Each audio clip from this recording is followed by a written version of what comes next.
What's up, everyone? Welcome back to an all-new season of Coffee and Commerce.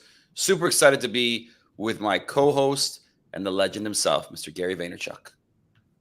Thank you, Zubin. It's great to see you. You're looking good, cleanly shaved, looking fresh. Excited to be back for season 2. I know we have a big-time guest.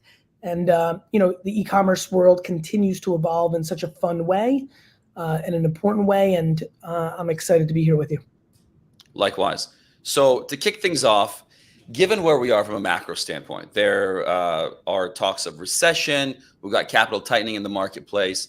So we want to bring as much value as possible. So we decided who better to bring than someone whose company crushed it in the last economic downturn, in the last economic uncertainty. Scott Boilen, CEO of All-Star. So we're going to bring Scott in right now. Scott's company created the Snuggie, perhaps the biggest hit of the last recession. So there's a ton to learn from him.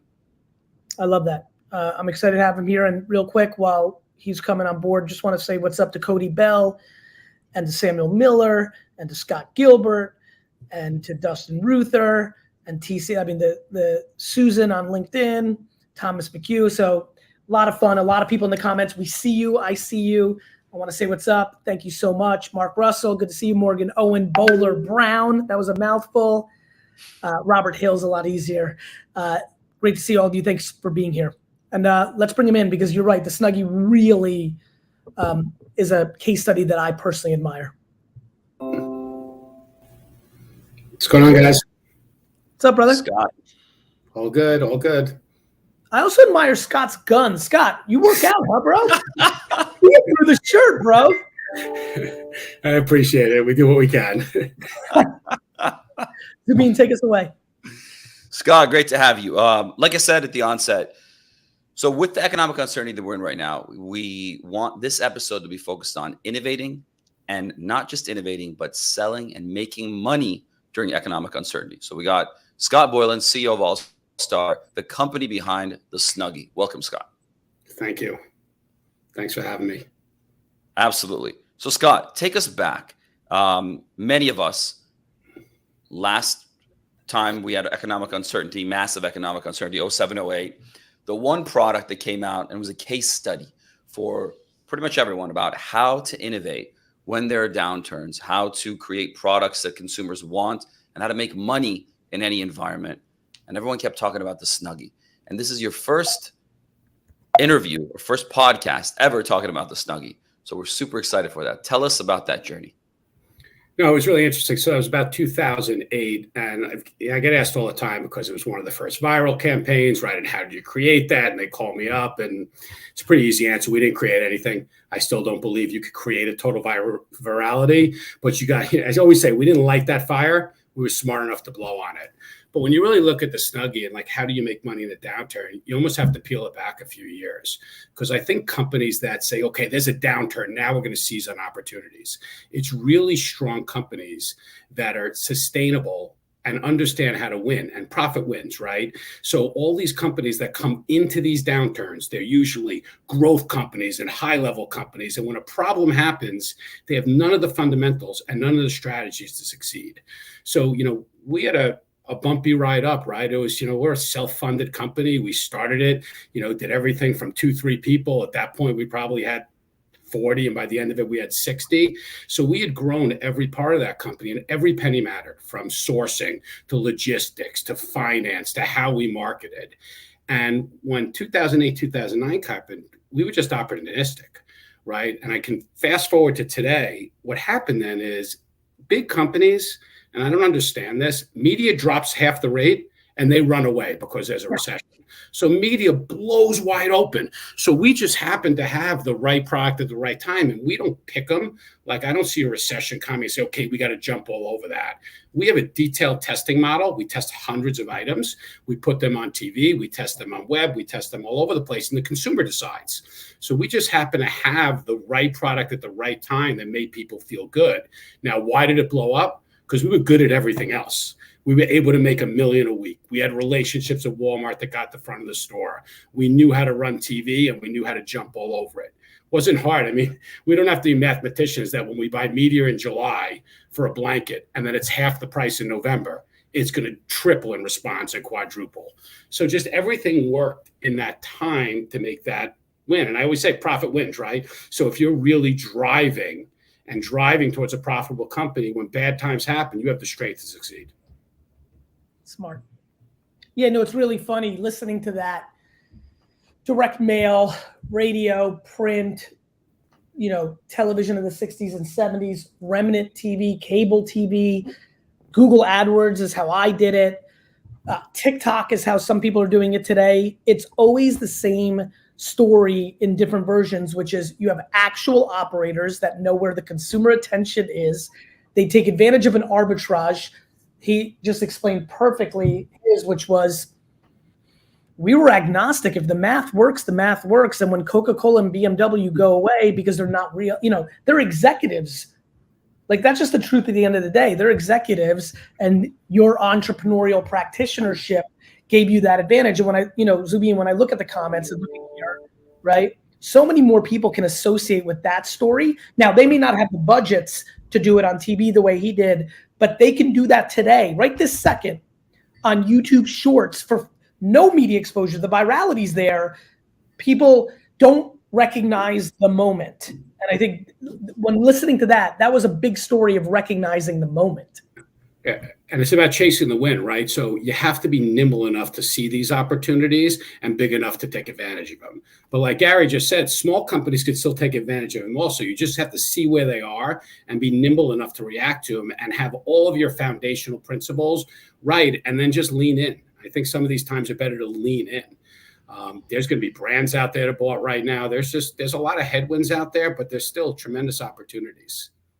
The other thing that struck a chord with me, Scott, and what you mentioned was profitability. And I think that the reason why Gary and I started working with one another to begin with was because that's the thing that we connected on, which was so many of these direct-to-consumer brands. And it's not to say it's a bad thing. They took VC funding, private equity funding, whatnot. And so the goal of that organization is not necessarily to make money. In fact, it's oftentimes not to make money at the cost of user acquisition or new customers. And now, fast forward where we are right now, we're seeing it in the market. Companies aren't getting financing unless they are profitable. And we're back to these business fundamentals that had almost been forgotten over the past few years. Talk to us a little bit about how you maintained and still do with your other products profitability, even when something is blowing up as fast as it is. So we advertise a little different than a lot of companies. We're a complete ROAS model. We're old school, as seen on TV. We actually started off in direct mail, freestanding inserts, credit card things. We use advertising to fund we use advertising to fund the campaign like anybody else, but we may spend $10 million and we make $8 million back in profit. So in fact, that advertising only cost us $2 million. So we had an 80% return on ad spend. So the way we do it on a direct-to-consumer basis and providing value that way, direct shipping and having every cost and everything line allows us to run triple the media of another company, maybe 5 times the media of another company. I mean, you just brought up something interesting to me because, 5 years ago, if I wasn't so strong in my convictions, I would have thought I was a dinosaur that was getting extinct, because I would go to trade shows and I had kids, and I would say they're kids because they were 21 years old and I'm not. Right. And they would tell me retail's dead. And I said to you guys, I've been doing this a long time. One thing you have to know is there's 2 things. There's a pendulum that shifts all over the place. You have to be selling all places. We learned a long time ago, you can't tell your consumer where to buy. You have to be where they want to buy. Now, that's not everybody's model, but that's our model. So to not be at retail. So many of these companies were all over Facebook, Instagram. Well, what happens? iOS 14, and their one channel gets shut down. That's right. Be everywhere right now and let your consumer have that. The other thing that happened, I was with a group and I really thought it was an interesting opportunity for us to partner on brands. And they told me my model is broken. We will never be able to sell anything. We will never build a brand for one reason. We make profit, and that's crushing our valuations. That's ridiculous. I was like, and this was a guy from Harvard, worked at one of the biggest banks, raised a ton of money on this spectrum. I go, I've just seen this over too many years. That's early day internet. That's early profit wins, sustainable businesses win. And that's what we're seeing right now. I mean, it really goes back to right? I mean, it's real. I mean, again, I think we're all kind of like high-fiving here, but like, it's exciting. I want everybody to hear this. Like, in what world could a simple statement as profit is bad be real? Of course I don't invest. Here's where profit can be bad if somebody wants to be a stickler. You're taking all the money out of the business to buy Corvettes and boats, and you're not doing the right thing by the business, and eventually the golden goose dies, oftentimes by a second generation operator, whether it's a family business or a different, fine.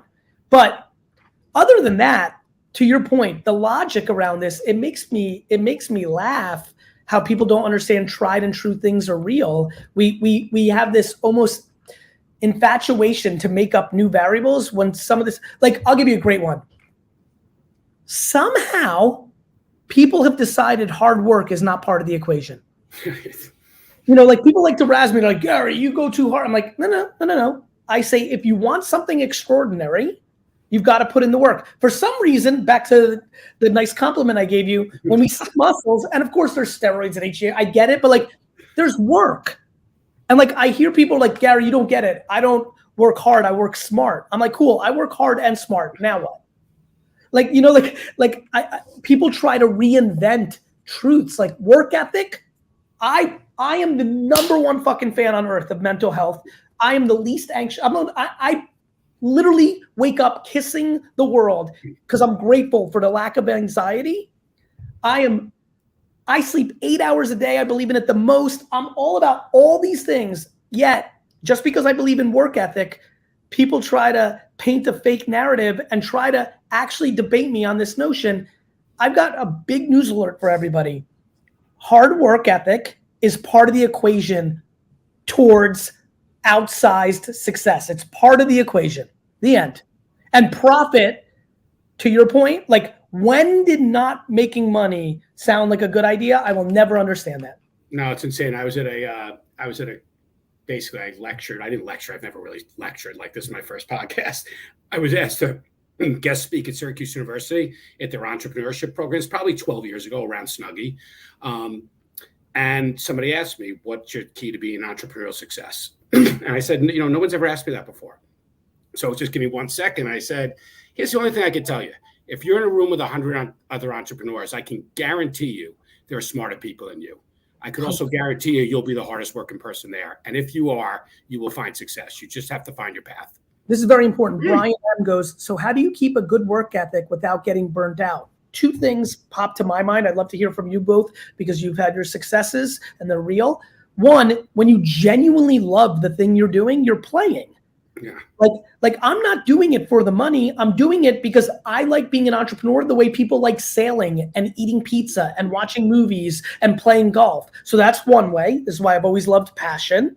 Number two, here's a big one. I love it the most, comma, if I wake up and it's raining outside and it's just kind of a shitty day, I'm okay with having an off day, off week, off month on the grind, because I'm not going to judge myself in a nanosecond of a 60-year career. And so it's about having a relationship of self-love that you don't beat yourself up if you've had a bad quarter, let alone a bad day. Thoughts, man?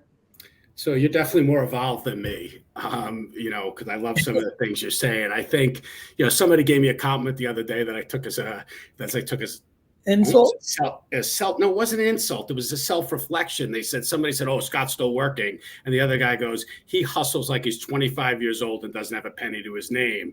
And some of that is a little bit true, and maybe it's too true. Some of it's fear of losing. Some of it's love of winning. Right. And I do love what I do and I want to achieve. And now we're partnering with a lot of smaller brands. And I will tell you, some of the youth there, I live for energy. I feed off energy. Right. Yeah. So some of these younger kids that are building brands have they have one thing for them and one thing against them. They have tremendous positivity. And I love that. But they don't have a plan. Right. So everybody has a thing. So positivity with a plan, we're putting a plan around them. So working with them to do things that we've never been good at, really just focusing on that brand and microing that brand and putting it on our platform really really gives me energy. But Real I don't quick, consider it real work. I'll do this 25 more years if I. Real quick, Liz goes, I know he caters to the young people that are 60-year-olds. I love this guy. I just want everybody to know, on the record, since I've got this great opportunity with Liz, I surely do not cater to the young. I think what you're seeing here, how old are you, my friend? Liz or me? Yeah, you. 55. Right. 55, 46. And we are young here because we like it. I cater to that energy, not what the birth certificate says. I think because of the platforms I put out content, I'm not doing Shark Tank, I'm doing TikTok. Sure, it looks like it to the young, but I'm catering to the practical optimists. And if you listen to what he just said, they have the youth and excitement, but they don't have the plan. I'm obsessed with optimism. When people hear optimism, they think delusion. I don't. I think optimism is actually the single most practical human trait to being an entrepreneur, but it has to be grounded in reality. When I have people roll up to me and being like, I'm going to be a billionaire, I'm like, cool. And my next question is how? Like, well, I'm going to grind for it. I'm like, that's not going to be it. Like, and so like, those are the conversations. Yeah, I love it. And everybody has I would think some of the younger people, and maybe I was like this when I first started out, but they're so linear, right? Here's my plan, and this A's going to happen, B's going to happen, C is going to happen, and I'm going to be a billionaire. Or these are the 5 steps I'm going to do in my career. I'm going to work here. I'm going to go to this bank. I'm going to go here. And I'm like, you're like a stick in a stream, right? You're going to get dropped in there. And I think your positivity and you're smart as can be, you're going to get to the bottom. But if you don't realize you're going to bounce off all these rocks and let that stream take you, you're going to get stuck. Right. So I think that's the energy you need, but you got to be able to be nimble and flow. And it's because they don't have the experience, so they don't have the pattern recognition to go, last time I tried to do this and go linearly, I had to go left and right and forward and backwards, and it's totally fine with that. So the thing I was going to mention earlier, I think for both of you, having spent time with both of you, the reason why you have that work-life balance or whatever you want to call it is because you enjoy what you do and you're helping other people as you do it. In conversations with Scott, he's always mentioned to me, like, disproportionately give to the people that work for you versus like what you're taking. Gary, I mean, I've been working now for Gary for the last 3 years, and I cannot say enough great things about him. But one of the things I'll tell you is he's surrounded himself with people that are kind and want to help, and more importantly, do this not only for their own benefit, but to benefit him. I think that's a really important point in terms of partnerships, to find those people that you want to win. It's all the same thing, right? There's a guy in the comments right now saying, did DJ T Love goes, stop lying, you guys, this is full of shit. He goes, you all didn't hustle, you guys got lucky. And I think a lot about the makeup of that comment and like really believing in that. Life is so about perspective. When you talk, you were just talking and he was commenting, and I was thinking, I'm like, man, when I, Zubin, under the hood, but like when we're here, this is public, and I'm very empathetic to people being cynical or like not fully trusting. We live in a very complex world. And I think it's so practical to be optimistic and give to others, because I really think when you do, good things happen to you. I just actually think it's very logical. But I was also raised by an optimistic mother. My father was raised by a pessimistic mother, and he's more like my friend in the comments here. You guys got lucky. It's cynical. It's a jealousy and envy framework. And I don't see that as a bad thing. I don't get mad at that comment. I actually have deep compassion for it. The reason I like to do this, the reason I say yes to this show, why I wanted to be on today is we're like, if one, when he says you're sell it, I have nothing to sell. Like this is, there's no mastermind, there's no marketing class, like there's nothing to sell. It's the idea of, if one person watching right now, Alex T, Rick Williams, Derek Baker, if one human hears any one of us three say something in a way they have never heard it before, or how about this, my favorite one, say something they've heard 13 times before, but today, Wednesday, September 7th, 2022 at 4:36 Eastern, 1:36 Pacific was the exact moment they were ready to fucking hear it and go, you know what? I have been excuse oriented, or I have been, not accountable, or I haven't taken advantage of the arbitrages of what these guys are talking about. Then that's like the best feeling, because the emails I get from people saying this video in 2016 changed the course of my life and my family's life is way more delicious than another zero on my bank account. You know, so he says you got lucky, right? So in some ways you could say he's right, but you put yourself in more positions to be lucky, and that goes back to the grind, right? You know, Snuggie was lucky. We had the right product at the right time. We were able to take advantage of it. We had 50 failures before that, right? So you have to keep grinding it out and putting yourself in position and building that platform. So in some ways, he's right. There's some luck involved, I would guess. But I would argue any human being watching this right now is obnoxiously lucky. Your parents had sex at the exact right second to make you a human being. 400 trillion to 1. Modern scientists' mathematical odds of being a human being. I don't want to hear a word from anybody's fucking mouth. Everyone's lucky. Your mom could have got up for another glass of wine and you wouldn't exist. I agree. I mean, that conversation is ridiculous. There's people who literally had a tree fall on their head today. They were unlucky, right? I'm the luckiest. I was traded for wheat. I was born in the Soviet Union, a fucking shithole, and fucking was able to be traded for wheat because of a lucky moment in Cold War history, ended up in America, the entrepreneurial heaven of all time, as an entrepreneur. I'm 100% lucky. Good. Now what? My big thing to my friends and acquaintances and strangers who use luck as a weapon to make themselves feel better is, okay, and now what? Did that make you feel better? Cool. We're all lucky. Now what? I agree. I don't know. Zubin, you good?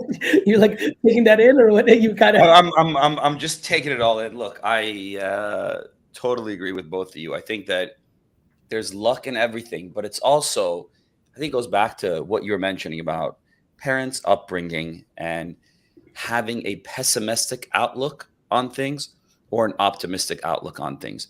There was a gentleman, I think, whose comment just popped up that he's been making money for other people for many years, and he's barely scraping by.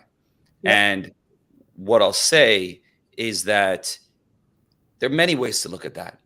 But one of the ways to look at that is if you can make money for one person, you can make money for a lot of people. And if you can make money for other people, make money for people who value you and allow you to make money alongside them. 100%. And not this zero-sum game that I'm going to extract as much as I can from you. I'm reading it too. I just saw his comment. I'm devastated. Working 16 and 18 hours a day for somebody else who's treating you like shit. But then my brain goes to like, fucking, you got to quit. You just like if you're in control, and that is like powerful to believe in. Like I say all the time to my friends, everybody here knows the last 15 years of politics have been decisive. I have had Democrat and Republican friends tell me, if this guy wins the election or if this girl wins the election, I'm moving to Canada. Meanwhile, every Republican and Democrat's still fucking here, right? But what I remind those friends when they're crying, when it's not their 4-year or 8-year era, I remind them, Sweden's available, New Zealand's open. You want to be Bitcoined out? El Salvador's ready for you. Like, it's inconvenient. By the way, a lot of my friends moved to Miami to not pay taxes. Now they're moving back because they're bored because New York's back and open. I don't know. Like, you're in control. Do your fucking thing. No, listen, you mentioned being an entrepreneur, right? And how you got lucky and everything. And that was, a bunch of years ago. There's never been a better time in the history of the United States to be an entrepreneur. 100%. I mean, everything Shopify has democratized everything, going direct to the consumer. I mean, you talk about the Great Resignation. There are opportunities out there. I've seen kids make millions of dollars from their kitchen table just doing Amazon, right? When that started, I thought if I had a criticism of my company and myself, it's almost not being nimble enough, right? Yeah. We were as seen on TV. We missed early days Facebook, right? You're jumping on TikTok. We're a year too late, right? You got to be able to take advantage of the opportunities, and sometimes they're right in front of you. And you can I mean, the great thing I hear, because I get so frustrated, Gary, also some of the things you said, work-life balance is great, but you still got to work, right? Doesn't mean it's just all balance. But I love this side hustle concept, right? That's the first time I started hearing about that is the last, 7, 8, 9 years. And some of these kids are crushing it. They're working full-time jobs and they're building businesses on the side, and then they're taking them and they have businesses. And they did it from a kitchen table because you could do that these days, right? It comes down to big company, small company. What are your fundamentals? What's your path to profitability? What's your plan? And then build from there. And that's in every segment of business that we go into or anybody goes into. I think perspective is just incredible. Like I once you have the emotional strength to have compassion for others, all these things, I think about it constantly. Like so much of why I'm so outward with my persona is because I can handle the negativity, because I deal with it as not an indication to me, but I come from a place of gratitude that I'm not in that place, and I want more good for them, even when they're telling me I suck shit. Yeah, and trying to plan your everything is impossible, right? And that's where you really just gotta roll. You asked about Snuggie, right? And we were the first viral campaign. There was barely any social media. We weren't paying for anything. I want everybody to see what just happened. DGT Love just said, I apologize if I've offended anyone. I'm working the life out of me and I'm being drained.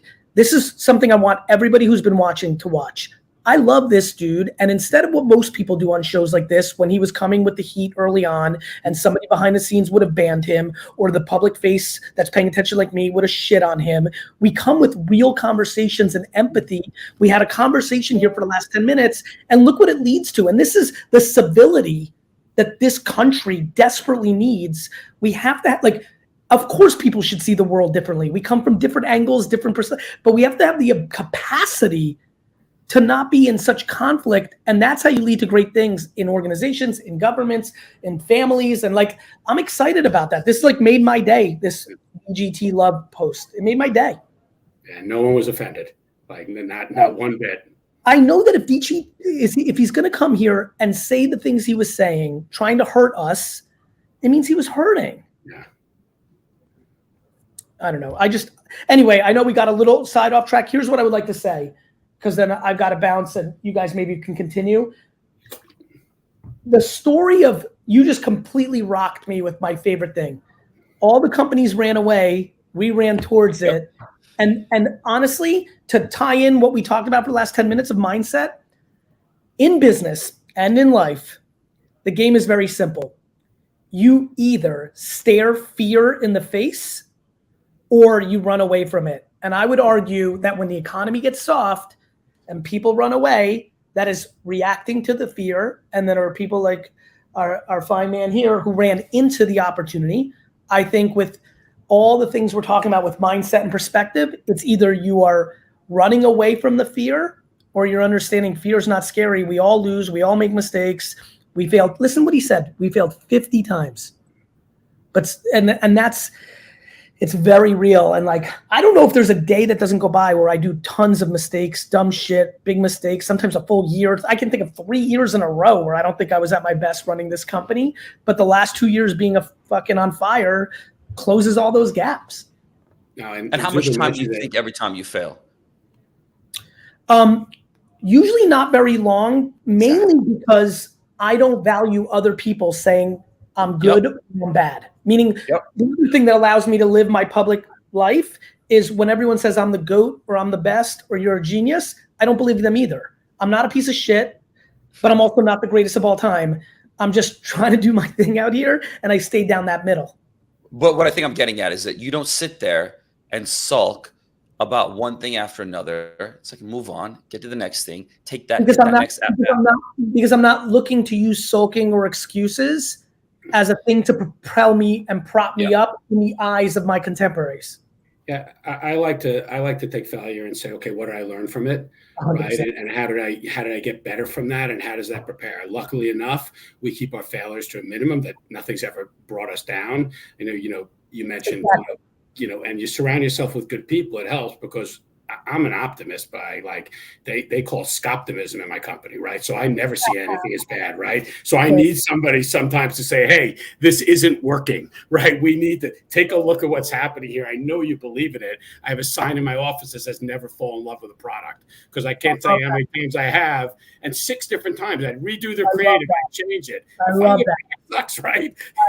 I'm so the same way. Like, I always think I'm right, but in the face of being wrong, I'm like, fuck it, I'm wrong. And that humility, and like, I love that. Anyway, I got to run. I'll let you guys go, and we'll talk soon. Thank you, brother. Thanks, Gary. And to Scott, we're in a business that the consumer decides, and that's what's good, right? Exactly. To your point, that's what I was just going to mention.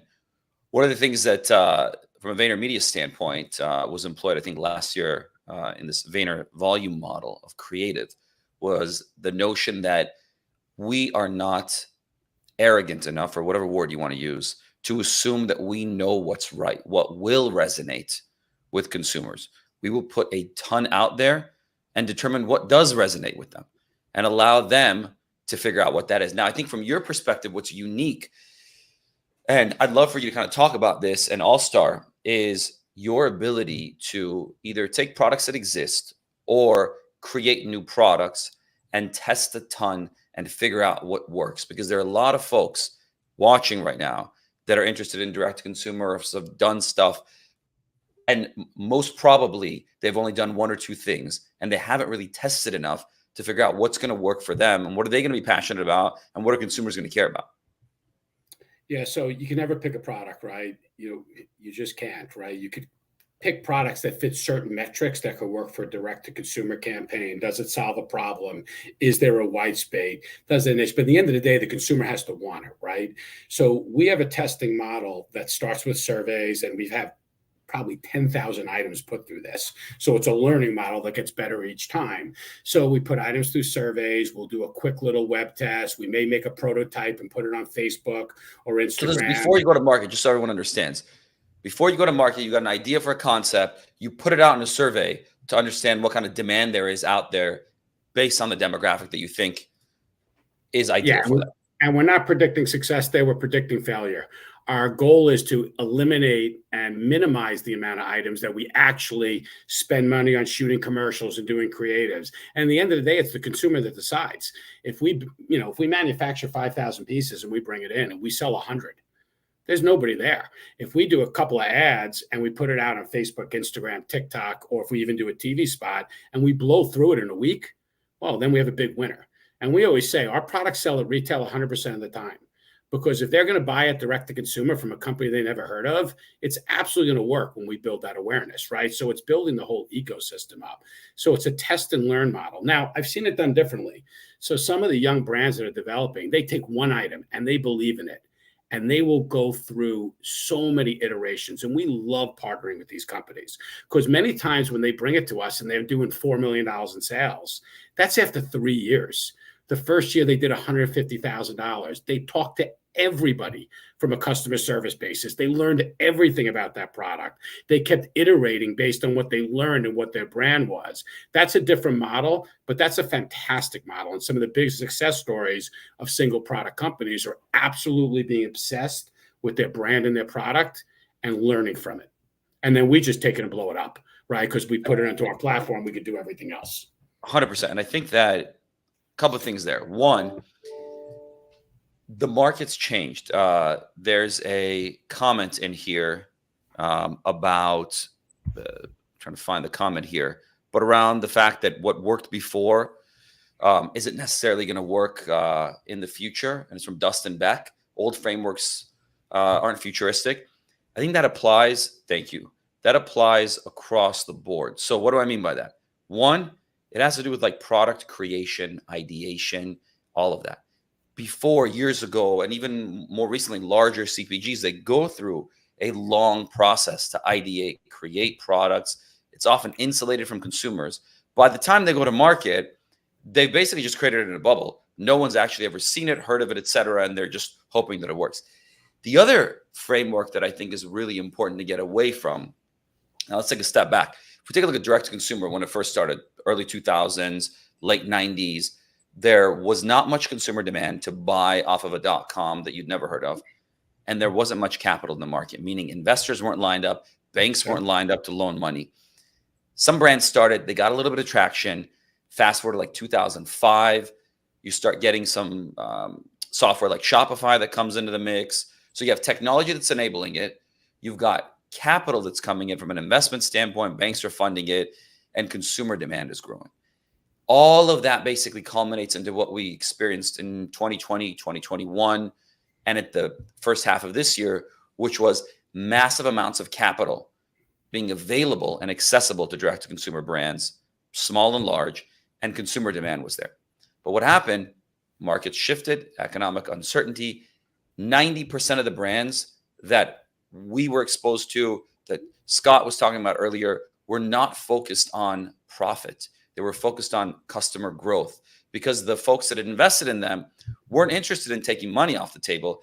They wanted them to go from $50 million, losing $1 million a year, to $100 million in revenue, losing $5 million a year. Because it was a larger company, they could exit at a larger multiple. Capital dries up, and back to frameworks shifting. We've got to go back. The irony is, old frameworks aren't futuristic, but there are older frameworks that are futuristic, and they are what we talk about in terms of business fundamentals. And really thinking back and saying, hey, look at the pizza store down the pizza shop down the street, or the restaurant. These companies, these restaurants, these small businesses across, dry cleaners, they're not out there just getting net new customers and spending as much money as they can so they can do your laundry once or sell you pizza once. They survive based on providing great service, a great product, and getting people to come back. And that's the framework, and that's the big shift, that if you're a Fortune 500 CPG all the way down to starting a product company in your garage, you got to focus on retention. You got to focus on making sure customers get value and targeting those that get the most value and building your business there. So with that, Scott, tell us a little bit about your customer testing again. And when you find traction, what do you do? How do you scale kind of these opportunities? Yeah. So what makes us unique is really our speed. If there's is one thing that makes us unique, it's our speed, right? So if you go to P&G or some other big CPG company, it's like you said, it's a 5-year process, pretty much done in a bubble. They'll put a big marketing spend behind it and they hope it sells. We're testing live, right? We're going to believe in products that we survey. We're going to make a product. We're going to put it into the marketplace. And you know what surveys are worth? They're an indication. You know what really is the vote? Your credit card, right? So when consumers vote with their credit card that they want their product, once we have that, we are all systems go. We know we have a winner. We know we could advertise it. We know there's consumer demand. Where we do most of our manufacturing in China, but we do some in the United States. We're ramping up to be able to make huge quantities. We're placing it in every retailer. We're advertising it everywhere, and we're just ready to go, right? So we have products that sometimes go from test to mass retail distribution in 8 months, right? That's almost unheard of right there. And that's probably one of the uniqueness of an old school as seen on TV company that grew up in that. It was always a speed game. It was always a race to market game. Now we've just put a lot more fundamentals around it. So let's go to one other topic here, a couple of topics here. One, you talked about retail. I think it was a very important point you brought up, and I want to double down on this here. You mentioned that if somebody is going to buy from a .com they've never heard of, a product, imagine what they'll do in retail when they go into a Target, when they go into a Walmart, where the credibility of the product is essentially the store. We've seen it. You've seen it. Even the buyer profiles of these big box retailers are shifting. They're bringing people in that have direct-to-consumer experience, and they need and they ask for direct-to-consumer success, regardless of your organizational size, to have you on the shelf. So can you talk to us a little bit about, because I wholeheartedly agree with you, on not just selling on one channel. And when we talk about retail, and we talk about kind of succeeding in retail, can you talk to us about some of the trends you're seeing in retail and how folks that are listening in can maximize their opportunity to get into retail and succeed? Yeah, so I think selling in retail, if anything, it de-risks you, right? So when you're in any one channel, whether it be just retail, just Amazon, just your own D2C site. I mean, look what happened to all these companies with iOS 14. They were Facebook, Instagram companies that kind of went away. So selling to retail will de-risk you, but retail is really where all the volume is, and it still is, right? I would say 60, 70, 80% of our volume in any one campaign is from our retail sales, because that's where the consumer are. People say they're not shopping at retail. The average customer's in Walmart, I think 2-point-something times a week. Now, retailers are changing. I had a senior VP at one of the largest retailers in the world say to me, we like D2C companies because you talk with your customers, not at them. So we're not just telling them, we're taking, some of our best product innovation comes from consumer insights. It comes from the early D2C sales. It determines how people are using it. That changes packaging. They ask for different features. So sometimes by the time we go to retail, the product has evolved. But you need a great quality product that could last a long time on the shelf, because retailers want people very happy with the products that are coming in. I think some of the trends, they're less promotional based, they're more branded based right now. They're not just looking for single hot deals. They're looking for products with long-term staying power. But certain retailers are leaning in, like, Target wants to be known as a place where all the native brands go. and they have a unique customer coming in. You might getting new customers in. So Walmart's now playing in some of that space too. The clubs have actually done a real good job for a real long time doing that. So retailers are just another shopping, they're just another shopping portal is all they are. Yeah, and I think that it's really important when you're starting out, right, to think through where your product fits, have some ideas about it, both in terms of the consumer you're targeting, as well as the retailers you ultimately want to get into, and then have those kind of the ability to test these things and go out to market. You don't have to spend a lot of money with the tools that are out there available to you right now. You can spend a minimal amount of money. We're talking about like hundreds of dollars to figure out and get some traction on what works.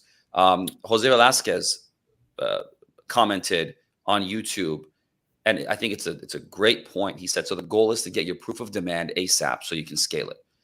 And it goes both ways. It's proof of demand as well as fail as fast as you can, right? There was a gentleman we used to work with, Lauren Paddleford at Shopify. He was a GM over there at Shopify Plus, master salesperson. He would get you into his framework wherever you were. But one of the things I loved about what he said is get them to know as fast as you can. And if you get them to know, you're not wasting your time with somebody who is eventually going to get to know. It's the same with products. It's the same with everything we're talking about here. Because if you get a no, then you move on to the next thing. Scott? Yeah, here's the negative on retail, right? So I agree with that 100%, right? You want to lean in on your winners, right? And get out of your losers as fast as you can. And that goes back to never falling in love with a product. And I only say that because I fall in love with so many products. And you lose significant money chasing products that consumers don't want. Yeah. But the issue out there right now for some of the smaller companies is, I talk about starting businesses on your kitchen table, and Amazon makes that real simple, right? The way their platform works, the way they handle fulfillment, you could do things small, and you've seen a ton of small Shopify startups, right, that do a really good job. Retail requires a knowledge base and an infrastructure. So when you're ready to go to retail, that is the point where you better partner with some companies or bring in some senior level expertise that knows the logistics, that knows how to sell retail, because there's a lot that goes into that, a lot more than shipping direct to the consumer. So that's the point. So when you say building up, yeah, prove your scale, really prove it out. But when you're ready to go to retail, make sure you have the right partnerships or you bring in the right people to help you. Speaking of which, perfect segue. There are a few people asking in the comments how they can get in touch with you, Scott. You mind giving them your URL and however else you want them to get in touch with you? Yeah, we're at www.allstarinnovations.com. That's probably the best way to get in touch with us. As I said, I've never done a podcast, so I really not get that many forward inwards. It's a lot of relationship stuff, but yeah, we'll absolutely reach back out to you, and I'll figure out a better way to connect if people start coming in. Amazing. Final question for you, and thanks to everyone who's tuned in. I hope you got a lot out of this. Final question for Scott. So thinking back on the Snuggie and the success you had when most brands were fighting just merely for survival, what was the biggest surprise for you in taking the product to market? And what did you learn that you kind of take top of mind with you in everything you do? Keep top of mind.